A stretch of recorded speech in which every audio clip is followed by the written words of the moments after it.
You're watching France 24. It's time now for our daily look at the international press. Joining me here in the studio is Helen Papa. Good morning, Helen. Good morning. Now, French President Nicolas Sarkozy is full of beans about his reform programme. He was interviewed for over an hour live on French television last evening. What did the French papers make of it? The French papers are definitely covering it wall to wall, but it's very interesting and not surprising that reaction is really split down party lines. So you have the right-wing papers like the Figaro who are staying quite sober. Sarkozy justifies his reforms, and the article gives a bit of a wrap of all the different issues which he spoke about last night. That's it. They don't go much further. They don't really give any opinions. The left-wing papers, on the other hand, not so much coverage, but it's reaction tap on full blast. So they're not really interested in the Sarkozy banter, the justifications. They're interested in his tactics. And that's the fact that he's continuing to take center stage, that he's this omnipresent figure, and what do you do with it? And so you have the front page of Libération, which we're going to see in just a little bit.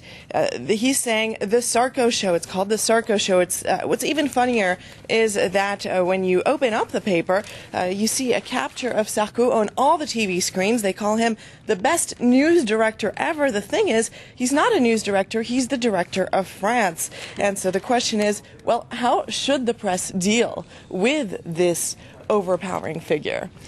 And what about the international press? Do they feel the same? The international press does talk about Nicolas Sarkozy. El País, for instance, the Spanish paper, is always interested in what's happening in France, but they're letting the Sarko banter and interior politics talk aside. They're really looking at his stance on international politics, and they pick out of all the issues he spoke about, they pick out his stance on Iran and the fact that, yes, France does not intend on going to war with Iran, and that's what reassures El País. They also talk about his position on Turkey and the fact that he's standing firm. He does not want Turkey to be part of the European Union.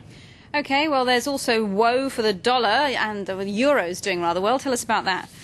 Yes, the dollar is $1.41. That's how much the euro was worth yesterday. That's right. It's the front page of the right-wing paper, again, the Figaro, with a graph showing the euro-dollar evolution. And for the paper, for analysts, it's clear the declaration of the Federal Reserve Chairman, Ben Bernanke, is what brought the dollar to this all-time low.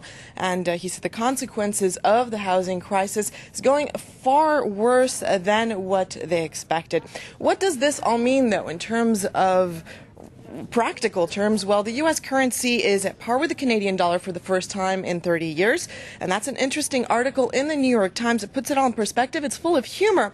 Basically, the recent drop in the dollar value means that Boeing jetliners and Manhattan pied-à-terres are a lot cheaper for Europeans and Canadians. It also means that while Americans are going to have to pay more for vacationing in Paris, they're also going to have to pay more to buy snowmobiles in Quebec. So that gives a bit of a perspective. On a more serious note, the article says that the American assets become cheaper to buyers overseas, and that puts in an interesting perspective. Foreigners may step up their purchase of a business. Finally, we're not going to be watching wall-to-wall Sarkozy tonight. We're going to be watching France, Ireland in the rugby. Very quick prediction. Very quick. The Irish are coming over today, and the pressure is on. France really, really wants to win, and it's in the papers, it's in The Guardian, it's in L'Equipe. It's really, the pressure is on, not only for sportsmanship, but for the sports of rugby itself, because rugby is financed by France, and so this is a really important win, and everybody's feeling the pressure, and they're calling on supporters to come out to the stadium and give it all their gut. Thank you, Helen Papa, for that press review. Stay tuned to France 24.